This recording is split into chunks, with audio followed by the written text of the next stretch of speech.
Welcome to Inside the Gym podcast. I'm Chris Gilbert, your host for this episode. And today we have the privilege of welcoming Tyler Hobson to the podcast as our guest. Some of you may know Tyler from the Pendulum line that he had created with Rogers. You may know him now from Iron Core. Tyler's got a lot of experience in the gym equipment manufacturing and designing market. So I'm really excited to talk to him about. But as we get started, Tyler, could you tell people like a little bit about yourself, how you got started, like how you got into like gym equipment and creating it and stuff like that? Yeah, it's been quite a journey, and thank you for having me on your program. Thanks for coming on. I started designing equipment around 30 years ago plus. I hate to age myself, but I was always passionate about exercise, Olympic weightlifting, powerlifting.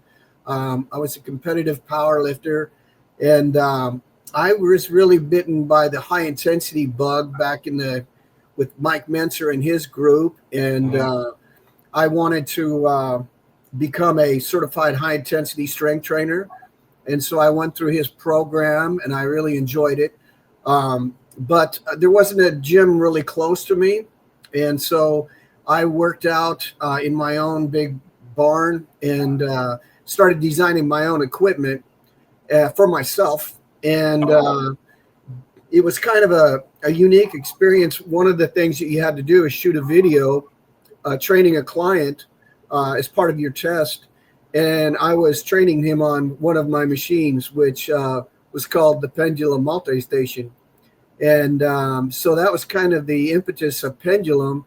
I got started with that multi-station machine, and then people really liked some of the stations on it, and they just wanted me to do standalone stations. They didn't really want to do the changes. And one of those stations on that machine was actually what everybody knows is the Power Squat today. And the Power Squat was my first. Not to interrupt you. You had the Power Squat integrated with other pieces. Yeah, it was. It had a lying leg press. It had a chest press. A lat pull down eventually came on it. It was Wow. It had, you could do almost any push or pull exercise on that machine. Wow. It was a lot of fun. It was a little bit complicated, but just a series of combinations. I did a bunch of those actually for some special operations military groups. It would fold into a cube and fit in the back of a Humvee. And but that kind of just took off with the single stations. And so I did some of the very first Power Squad Pro, I think I started getting those out to like pro teams. Tampa Bay Buccaneers got one, and then I started expanding that into collegiate athletics. And then the next standalone piece was the hip press. And so I think I shared a little bit about the hip press. How that came to be was I had a lying leg press on that same machine, and I showed it to the coach at the Tampa Bay Bucks. And he quickly pointed out that his big guys won't lay on the floor. And so he asked me to make that machine upright. So I took the strength curve and all that, and I created the first hip press off of that machine. And that is a huge home run for me. Those two pieces are probably the most popular pieces I've known for, is the hip press and the Power Squat Pro. Oh yeah, they're both awesome pieces. Now, how did you get linked up with Rogers? Well, as I was cruising along, doing the best I could as a little one-man shop, I would invent, weld, fabricate, throw everything in the back of a truck, drive it all over the U.S. And back in those days, it was like the Midwest, where those are probably the biggest states for machines, probably because that's where Hammer got its start. And, everybody was into Nautilus back in those days. Mm-hmm. So all of my customers were at least 2,000 miles away. And so I spent a lot of time on the road. And I had two young boys and a wife, and it was really hard on the family. And I just looked to partner with somebody who had manufacturing abilities, and they already had a sales team in place. They were really nice people.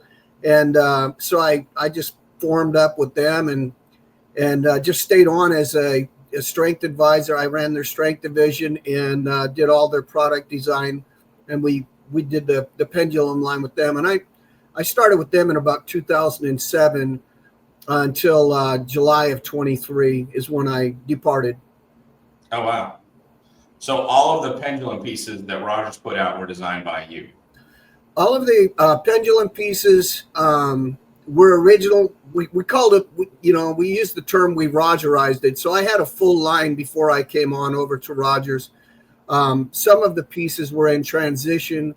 The shoulder incline was a piece that I had already made, and we finished it out at Rogers. The seated squat pro was a piece we developed at Rogers. I had some already in prototype before I joined up with them. The neck machine was one I did at Rogers. So Coach Gittleson and I worked on that piece together, and we that was a really quite a tricky piece to nail down. But that's one of the pieces I developed at Rogers. The rest of them, I already had those pieces before I joined up with them.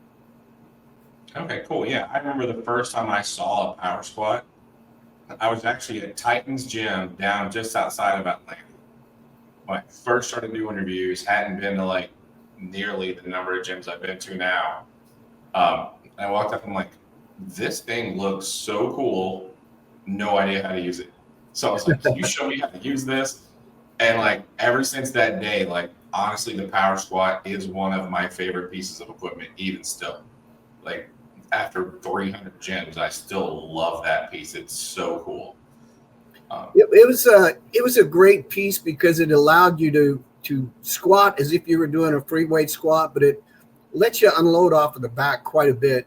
And I love it for training young athletes.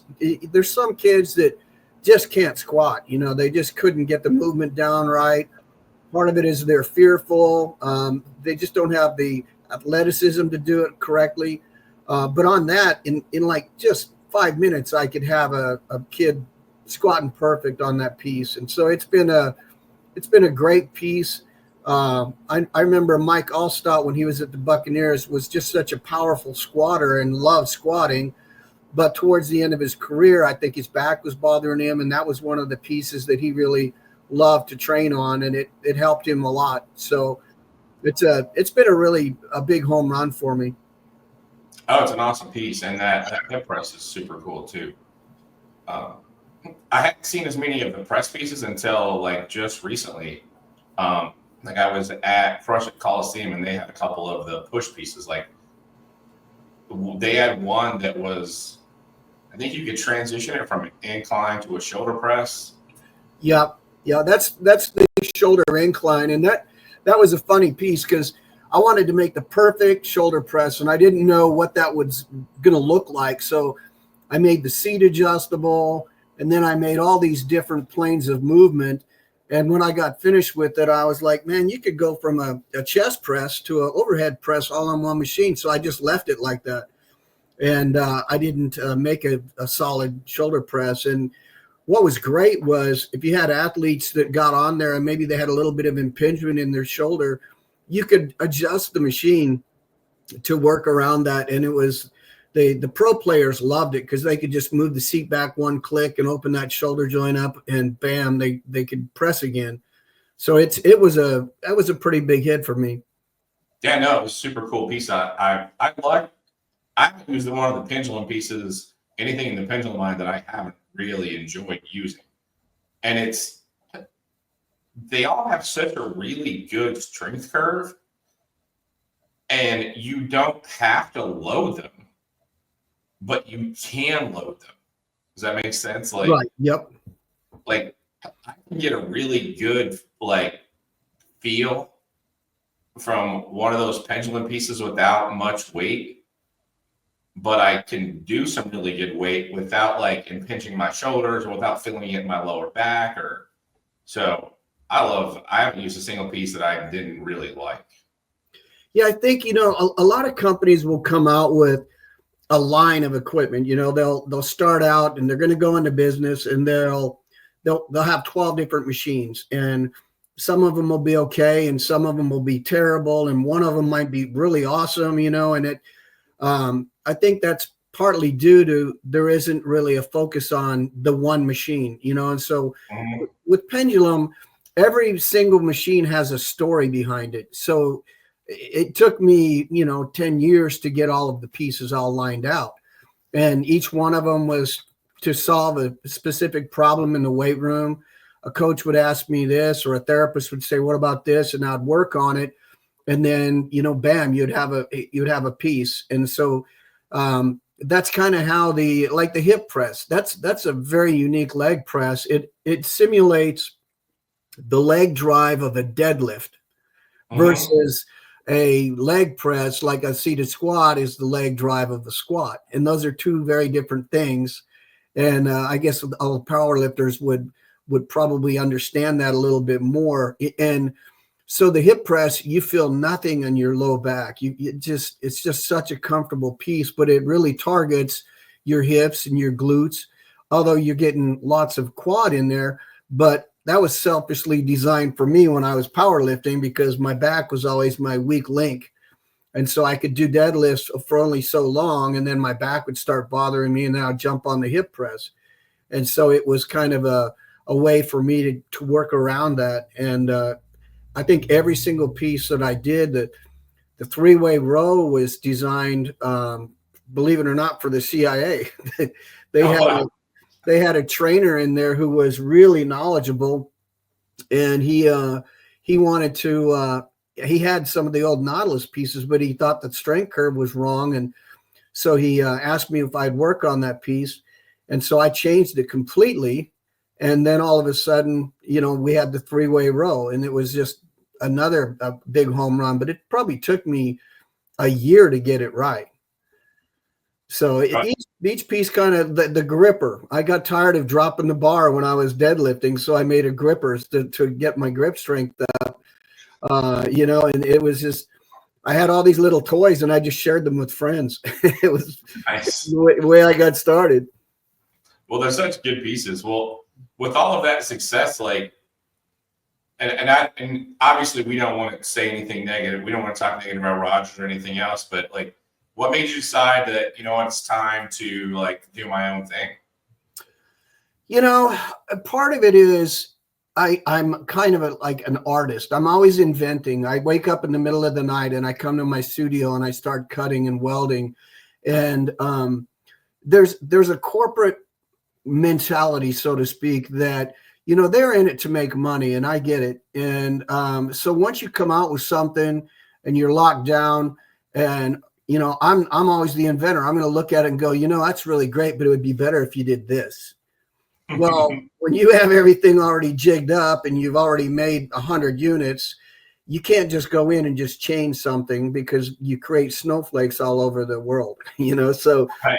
This version is different than that version. So once you get into a factory setting and you get everything locked down, it's very difficult to make those changes. And so creatively, I kind of was challenging myself. There's so many things, about the three-way row or products that would come out.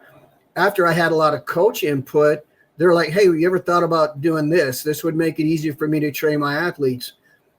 Well, I couldn't go back and change. And so that was frustrating for me. I didn't have the autonomy that an inventor likes to have like me. I'm kind of a renegade.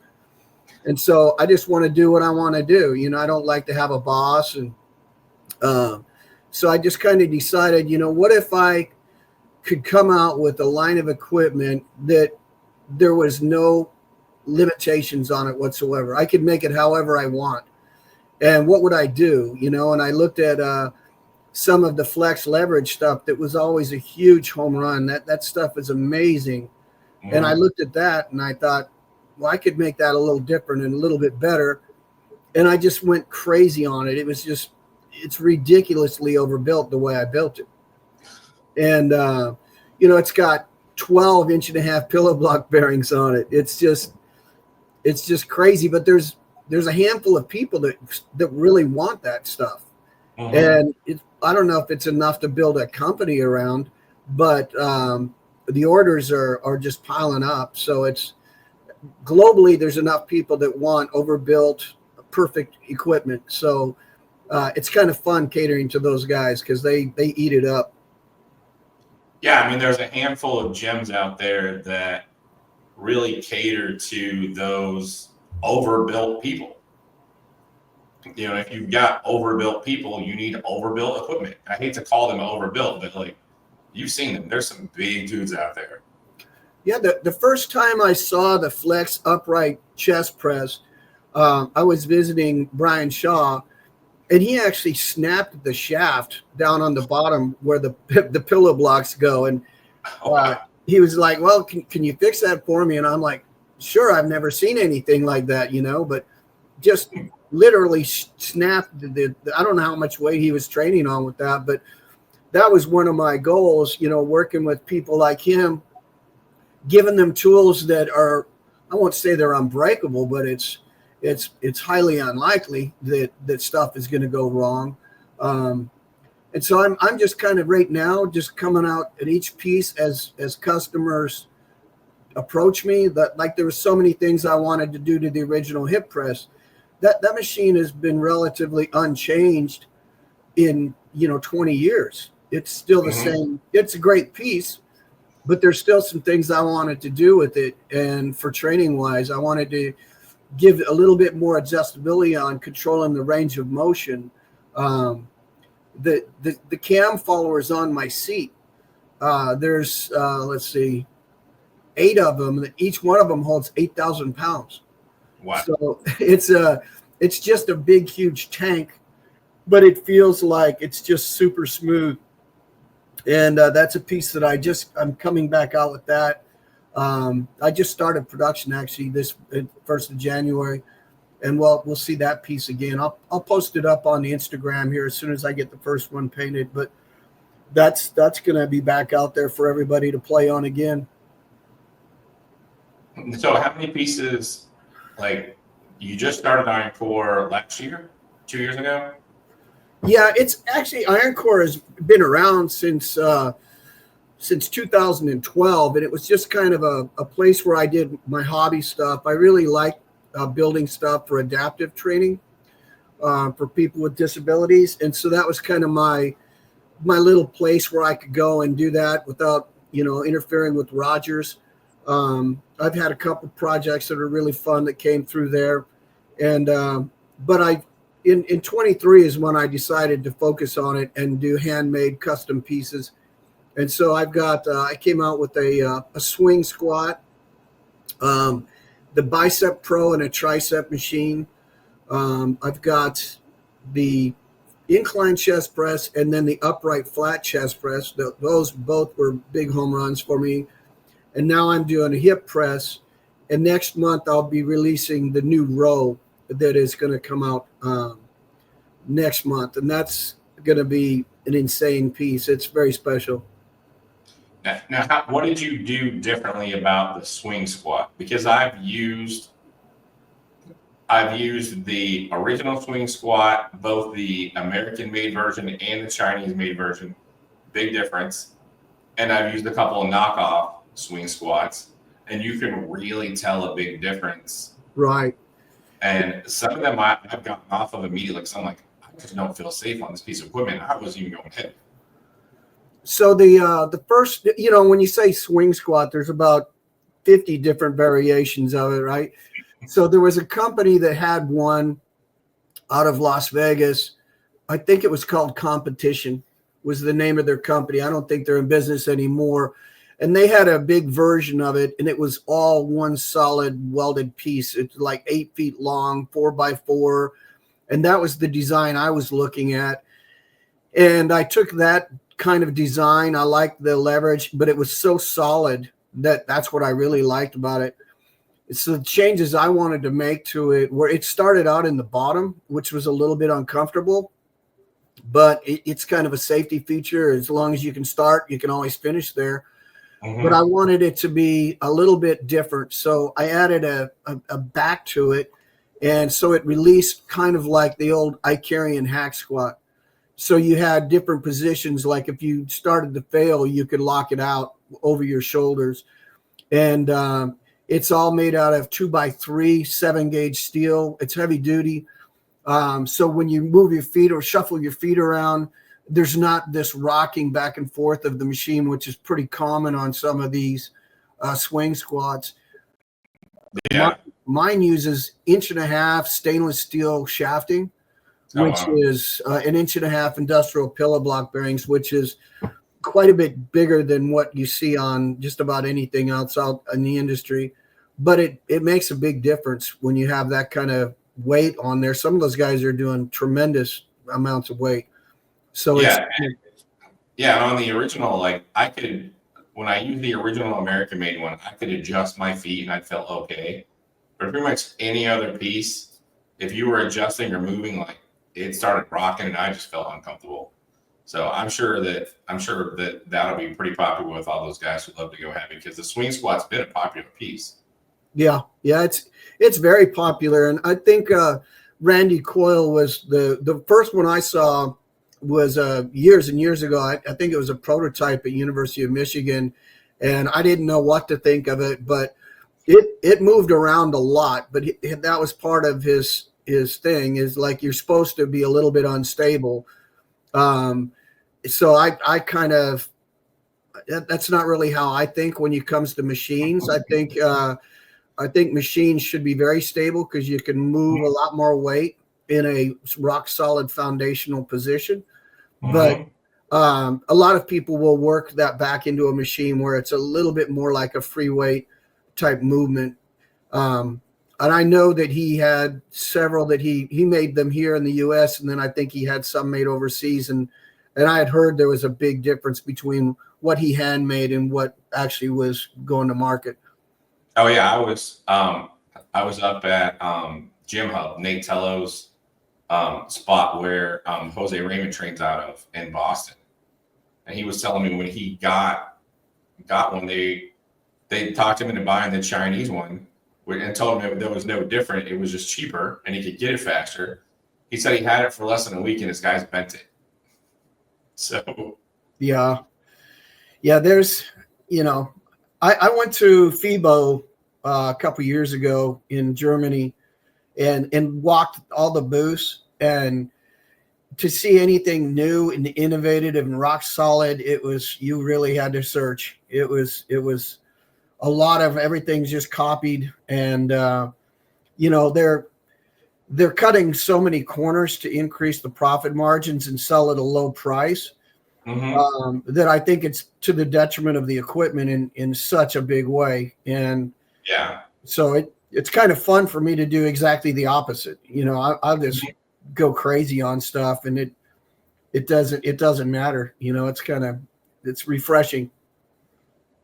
So you said custom hand built. Are you building all these pieces that you're selling yourself, or are they being manufactured somewhere? I have created little co-ops. So at first I did every single thing by myself. I mean, when I made an insert, I got a piece of 1-inch round bar off the shelf, drilled it, cut it, tapped it. And but that became really inefficient, to hand tap all that stuff. It was taking me hours and hours and hours just to do that. So I found some local guys. One guy has a CNC lathe, and so he can do really high quality stuff. So I get him to help me out with some stuff. And then I've got a guy that's got a CNC mill. And so that's enabled me to kind of increase the production. I would say I still do about 90% of it all by myself. I hired my nephew, who's really taken a liking to the creative process, and he's amazing. And so he's working for me full time now. And one of his buddies is an incredible welder. So we're just a little small 3-man shop right now. And but it's all handmade, all hand ground. It probably takes, if you've ever seen one of my pieces, we do deep weld bevels and then we weld it, but we spend the time to like grind and shape. so that there's no visible welds on the exterior of the machine. So we'll spend more time shaping and like almost like you're doing body work on a car to give it that really nice flat look. It all gets powder coated, but it's kind of a look that I'm known for. So I continue to do it that way. Wow. So how long does it take? Like if somebody at this point where you are, if somebody wanted a piece, like what's the lead time? It takes, so I do things in small batches. And so once I get like the jig set up, like I'm doing hip presses right now, and I've got a jig set up, and I'll do like 20 machines at a time. And it'll take me 12 weeks to put out a machine from start to finish. But we'll run them through all at one time, because, you know, if you were doing one machine, it would take you 12 weeks. If you're doing 5 machines, it would take 12 weeks, because you're set up, you're drilling the same holes, you're doing everything kind of efficiently, you know, that economy of scale kind of a thing. Even though we're a small shop, my end mill that I use is probably from World War II, and it's all manual. You know, so it's a lot of hand drilling going on there, but it's fun. We love doing it, and that's kind of what we're doing. But I'd say some of the complicated pieces, because I'll have customers who make special requests, and they'll want me to do a certain type of handle, or they have extra weight horns, or they want some. I had one guy want me to add a wheel kit onto his so he could move it in and out of his garage, and you get some crazy requests, but that's what we do. So some of the custom stuff takes a little bit longer. I've some pieces I've handmade have taken me up to a year to get to them. Wow.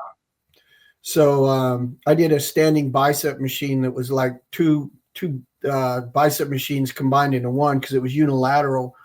But that was an incredible piece. But it took me forever. I had to have the client come fly in and fit into the machine, because it was a standing machine. And so it took a long time to actually get that piece finished. Wow. So then now that you're, as you mentioned earlier, that you wanted to make sure that you aren't locked into something and you could keep creating. So if you said you're making the hip press now, if you sold that 20, if somebody's like, oh, it'd be cool if I had this, and you thought, oh, it'd be cool that the next 20 hip presses might look different than this 20 hip presses, or are you constantly evolving the equipment? Yeah, I'm going to constantly keep changing things. The hip press that I'm making right now is made to the original design. The only thing that I've changed on it, really, I wanted it to have a beefier frame, because back in the original hip press was made out of 2x2 7-gauge tubing, and it had 2 adjustments where you could adjust how far back you would come on the descent. And I wanted to increase that to 5, and so I added some tubing. I kind of modeled it after my seated squat that I made, and I increased the tubing size to 2x3, just because it looks beefier.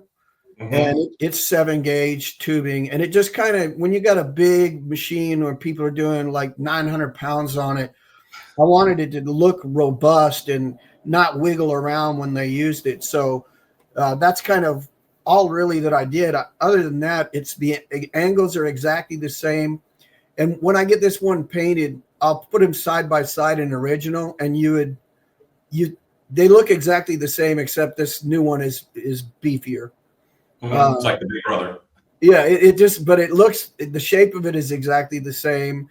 I even went back to the original foam that I used was a 3-inch athletic foam. And I even went back to the original foam, and the original seats and everything are exactly the same. Oh, super cool. So then do you still own all of your designs then, or? Rogers owns the Pendulum name. They own all of the Pendulum. I won't say they own the designs. Anything that they have a patent on, which when I worked there, anything I produced with them was their intellectual property that's patented. And so the neck machine was a patented piece. I don't really spend a lot of time on patents on like iron core stuff, because as soon as it hits Instagram, it's copied. It's copied like so fast. It shocks me how fast it's copied. So I don't really spend a lot of time and resources and energy on the whole patent thing. I did a registered trademark for our Phoenix with the U.S. Patent Office, but other than that, I'm just going to try to stay out ahead of everybody just by making good stuff. Yeah. Well, I mean, and nobody copies your stuff is going to make it to the level and the quality that you make it. I'm amazed at how many knockoff, like, Panada pieces I'm seeing, and, you know. And that's the first thing that they do is they look to see where they can cut money out.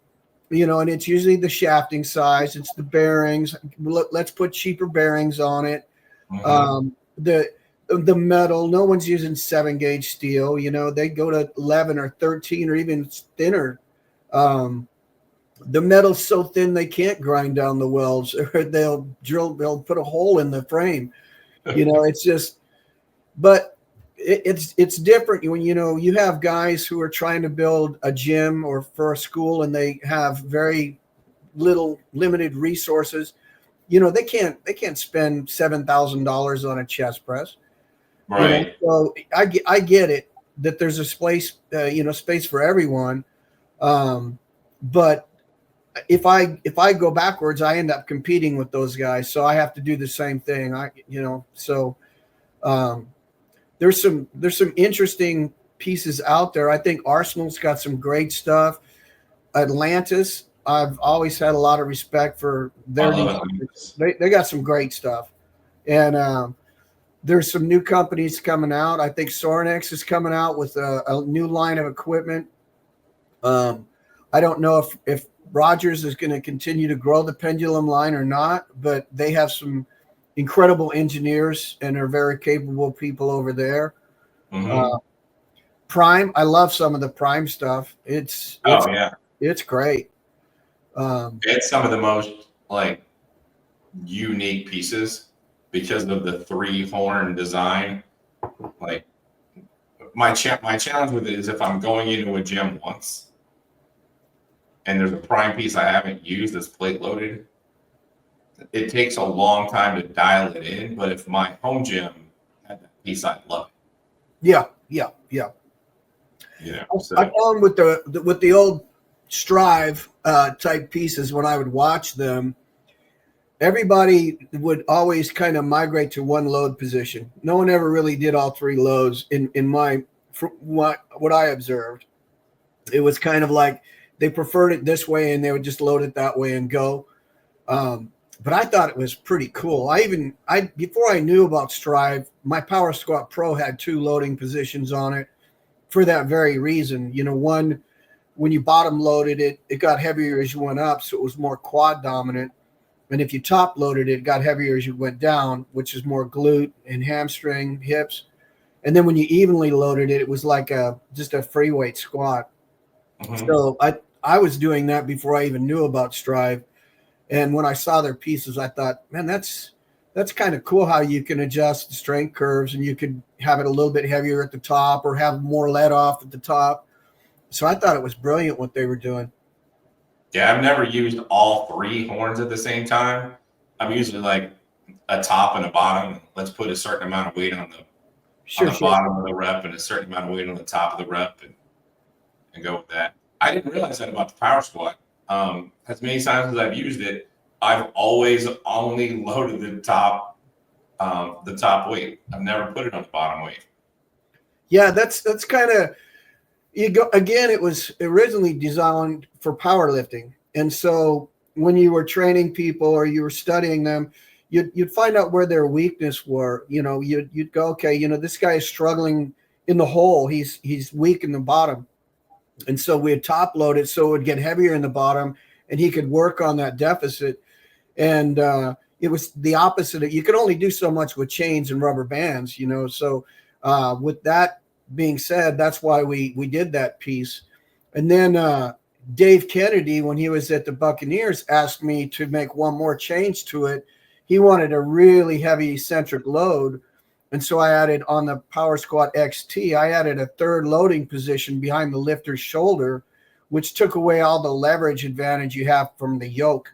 And so that XT is stands for extreme. That buries you when you go down into the bottom. It's like doing a big free weight squat. Oh, wow.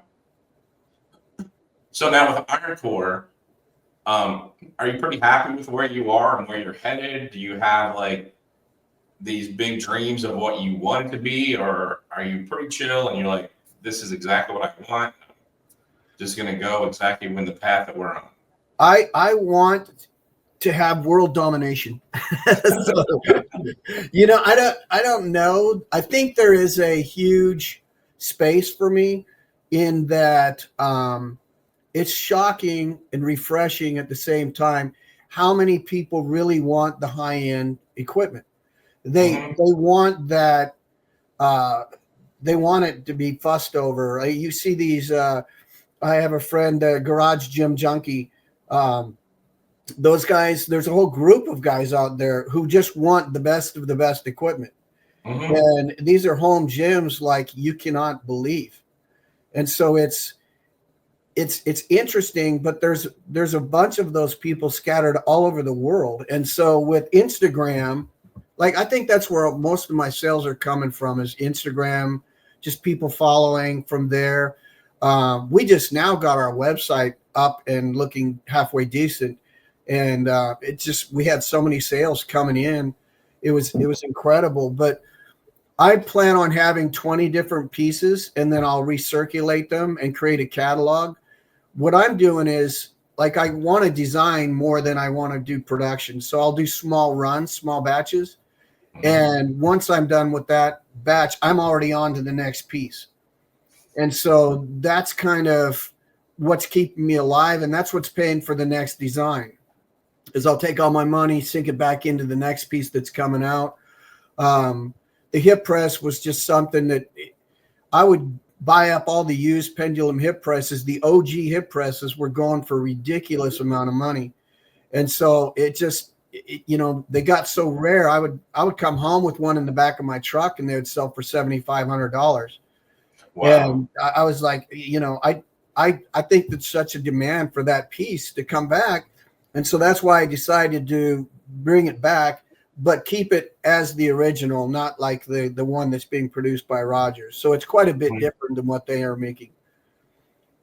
So, and not to say that theirs isn't good. I'm not badmouthing because my design too. So, yeah, we don't want to badmouth Rogers. I've always been super happy with every piece I've ever used. Obviously, they were your designs, but I've never used a piece that came from Rogers. I'm like, this is a piece of crap. So. Yeah, they're great people. I love their sales force. Those guys, I still reach out and text them and wish them luck, and they're great people. I loved working with them, and they're still friends to this day. But with Iron Core, what I want to do is come out with the best of the best. So when I come out with the hip press, it's going to be the best leg press that you've ever got on. The row is a project I've been tinkering with for quite some time. There was some coaches that come to me with the Pendulum 3-way row, and they loved it. They loved the strength curve, but there were some training flaws on it, and so they had asked me to address that. And so I looked at the 3-way row. I looked at the flex leverage row. I looked at the Body Masters biangular row. I looked at the Body Masters the Magnum bilateral row, and then the Body Masters CXP row. And each one of them had some really cool things on it. And so I'm like, you know what I'm going to do? I'm going to take the best features off of each one of those machines, and I'm going to make the Iron Core signature row, and it's going to blow your mind. Wow. So that will be out. I'll have the prototype complete next month. There's some things that I had to have done outside special where it required a 5-axis laser, and I don't have that. So I did locate one, and I am having those parts made. to pull off a little stunt on the handles. So it's gonna be really cool. Super cool. So with it being, this is like maybe a silly question, but with each piece being hand custom made, are you doing custom colors for anybody who's interested in getting pieces, or when you decide like everything's gonna be black? Nope, everything is custom. So I had one customer, George Roman at the Roman Empire Gym. He had me make a chest piece for him, and then we powder coated it candy gold to where it looks like 14 karat gold. And Wow. it's sitting in his front entrance as you walk into his gym. It's just a display piece. But some of the pieces, when you get into some of the custom powder coats that they're using in the automotive industry, it's a little bit tricky because it's 2 and 3 stages that they use to do the powder coating. So that comes at an extra cost. But I've had people order, like one guy did one machine in a super chrome. It actually looked like it was chrome plated. Oh, And I think that powder coat on that was like $1,200 just for the powder coat. But yeah, I kind of want to keep that as open to their needs as much as I can. Like the upholstery, I can do just about any different color upholstery. And if it needs to be custom, we can go custom. Never tell your customer no. Just he can't define the price. So you're not doing the upholstery yourself, are you? No, I use 2 different sources. I have a custom upholstery guy that I use, and then I do a lot of stuff with Full Circle Upholstery, which I found that they're very hard to beat. They do such a high quality job, and it's repeatable. So the holes are always exactly where the holes are supposed to be, and they do a high quality job. They use great Naugahyde, and I can't say enough good things about those guys. Super cool. Yeah. No, I think this is super exciting. I think I can't wait till I get to some gyms that have your stuff in them. It's starting to get out there more and more. There's a customer I have up in he's got 15 different Gold's gyms. He's up in Maryland, and he buys like 5 to 6 of everything I make. So it's starting to get out there a little bit more.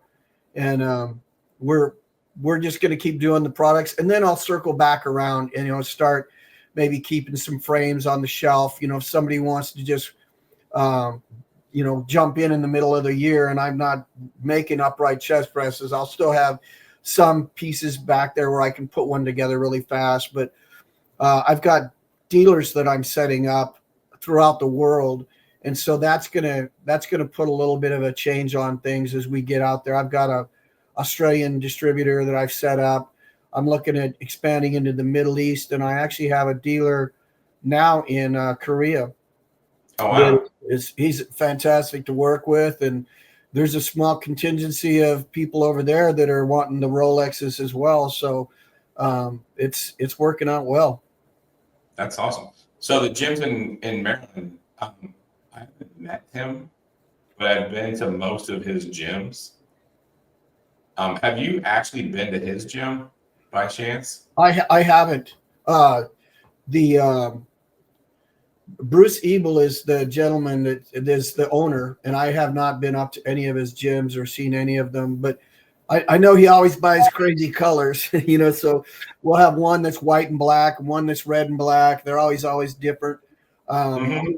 He's got another 6 that are heading out probably within the next week or 2. I just did 6 more pieces for him. And then he's one of the few gold gym owners that owns multiple gold gyms that I would still classify as like a locally owned gym, because each one of his gyms is unique. Yeah, he's a really neat guy. I really enjoy working with him. And then there's Jared over at Social Candy. I would love to see his gym that's in Wisconsin. I think Milwaukee. It's impressive. Yeah, I would love, and I'm dying to go to Madhouse and see all their pieces in there. That would be great. Oh, Mark's gym's overwhelming. Like the first time I went to Madhouse, like I'm going back this summer to review it and update everything just because I haven't been there in 2 years. So I'm going back this summer, but the first time I went, I'm walking, I'm like, okay, I didn't really know. I knew it was the biggest gym in the Atlanta area. I didn't really know what it was. I didn't know that it was this legendary gym that's like one of a kind probably in the world. And I walk in and I'm like, okay, I'm going to do back because, you need the most amount of equipment for back. It's the biggest gym in Atlanta. I'm going to do back. I walk in there and I'm walking around for 10 minutes. And finally this dude who's wearing, he's like, dude, you just got to pick something because you're starting to get on my nerves. I'm like, dude, where do I even start? He's like, go use that one. I know you've never seen that. I'm like, you're right. That's crazy. Yeah. Well, he's so much of a collector. I love new school equipment. I love old school equipment. And once in a while, you'll go to a gym that has a piece of chain-driven equipment from the old school days. He had 6 pieces of chain-driven back equipment that I used that day. So, it was cragy. There's a gym in Lafayette. I've never been to that one either, but I think it's called Reds, and I think it's a gym like that as well. And I believe he just keeps adding on buildings to his gym, and I hear that is incredible. I met him at Ursa back in the day. He came to my booth, and he had quite an entourage with him, and everybody's like, "That's Red. That owns that big gym in Lafayette." And I was like, Lafayette. Which state? Louisiana. Oh, okay. I have not been out of Louisiana yet, but I will definitely have to put that one on the list when we get down there. So. Yeah, well, and if you're coming to Texas, if you're that close, you're welcome to come by my studio, and we'll throw some deer meat on the grill and show you some fun stuff here too. Oh, I'd love to. Yeah. Yeah. Texas is like one of the. Texas is huge on the list. My challenge with Texas is I feel like if I go to Texas, I've got to be in Texas for 2 weeks. It's a big state. Yeah. It was like even hitting multiple gyms a day. There are so many good gyms in Texas. To even hit the best gyms in Texas, I've probably got to be there for 8 to 10 days. I would agree with that. Yeah, because there's the Austin area, the Dallas area. I mean, even in Houston, there's so many great gyms, so it's yeah, you'd have your work cut out for you. Yeah, between Dallas, Austin, San Antonio, Houston, like I'd be exhausted by the time I was done. Oh yeah. Yeah, when I went up to Jared's this summer, I was on an 8-day 27 gym trip. So I think I did 6 states in 8 days and 27 gyms. I bet you got an awesome t-shirt collection. It's pretty cool. Like that's one of the really cool things is like when I first started doing this, like I was paying day passes, like gym owners were like, nobody knows who you are, like what's going on. Now I'm like, oh, this is super cool. Last night, I got a DM from a guy in Brazil who was like, hey, when you get to Brazil, you got to come to my gym. I'm like, dude, you're in Brazil. Like, I'm trying to get to Texas. Like, that's awesome. Cool that, like, people in, like, South America, like, are getting excited about what we're doing. So that was super cool. But yeah, I don't buy shirts anymore just because it's awesome. Like so many gym owners just want to give me gym merch, which I love and I appreciate. I think I'm gonna make a video one day of like all the like gym merch that I've been given and just say thank you and like just take turns wearing it and take a picture and like just make like a collage video. So that's awesome. I'll have to send you an Iron Core shirt. Oh, I love it. That's super cool. The one you have on is super cool. I'll send you a Gym Informer shirt. Okay. We're getting ready to put out our first like merch that like for people to buy. So I'll send you one. That'll be super cool. Yeah, we'll do a t-shirt exchange. Yeah, definitely. So outside of the website and the Instagram, and I'll put the website down in the comments. Is there anywhere else that people should want to go to look for iron core information? Do you have a YouTube video explaining it, YouTube or anything like that? Explaining not yet. We are gonna do a YouTube channel because we want to share more of the history and the whys and the features of it. So I'm doing some custom pieces right now for Mr. Brian Shaw, and he's going to be coming out here, and we hope to get him on some of the machines. Everything he gets, we got to supersize it just a little bit for him. He's such a huge person, but what an incredible human being. So we're going to do 3 pieces. I'm doing an incline chest for him and a flat and one of the bicep pros. I have to custom make everything for him. His hands are, just over 5 inches across his knuckles. So wow. It's a challenge building stuff for him, but he's just an unbelievable. Well, I've heard he's just as nice as he is big. He is. His family-run business. His big thing now. He's getting into arm wrestling. I can't imagine having to arm wrestle that guy. Just he grabs your hand. And you're like, yeah, I'm done. Oh gosh, but yeah, we want to do more and more of that. Like where we have guests. I've had people fly in from all over the world to come train here, and it would be fun to share that with with our friends. Just post things like that. I've had people come from Romania, Korea. We've had visitors from all over. So it's really fun. I want to capture some of that and get a YouTube channel going. Now, how far are you from where Jeff is? Jeff is up in Amarillo. So that's probably, 5 or 6 hour drive. Oh, wow. Okay. Yeah, Texas is ridiculously big. That always was a struggle for me because all my customers were in Michigan and Ohio, and I load up my truck and drive for a day just to get out of Texas, But yeah, it's massive. I'm 45 minutes away from the George Bush Airport, so if you ever come to visit, I'll just come pick you up at the airport. All right, sounds great. Yeah, when I come down, I'll probably just do the Texas tour. So. Yeah, come in like April or May before it gets sizzling hot.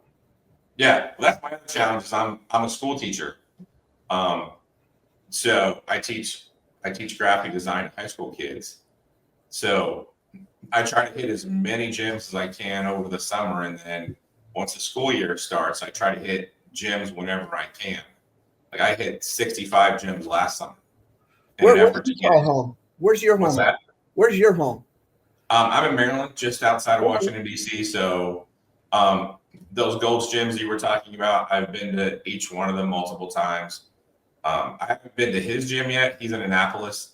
I'm trying to weasel my way into an invite one day because he's an hour from me. I've heard his gym is like maybe one of the best gyms in the world. Exile Gym is incredible in Baltimore. Oh, it's super cool. Yeah, that gym's great. Leo's gyms, DMB Iron, are super cool. And then we have so many good gyms like within an hour of where I am. Like the Shop, have you heard of it? It's super cool. It's a big bodybuilding / powerlifting gym over in Northern Virginia. It's really great. There's and then down in Richmond, which is an hour and a half from me, there's the RVA Iron. Brandon does a great job down there. So there's amazing gyms all around me. I'm in this little pocket of Southern Maryland where I go to the Family Fitness Center every day because there are no bodybuilding gyms down here. Wow. So, yeah, this guy who, me, not to say that I'm anything special, but, this guy who goes to all the best gyms in the world works out at a little Family Fitness Center every day when he's at home. So wow. Yeah. Because you can't get up on a Tuesday and drive to DMV Iron an hour away and work out and then go to work. Right. Yeah, my wife's a school teacher, so I get it.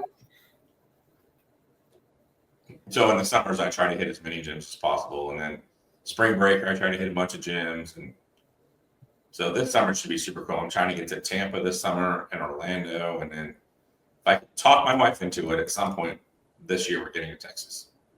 There you go. Well, you're always welcome. Appreciate it.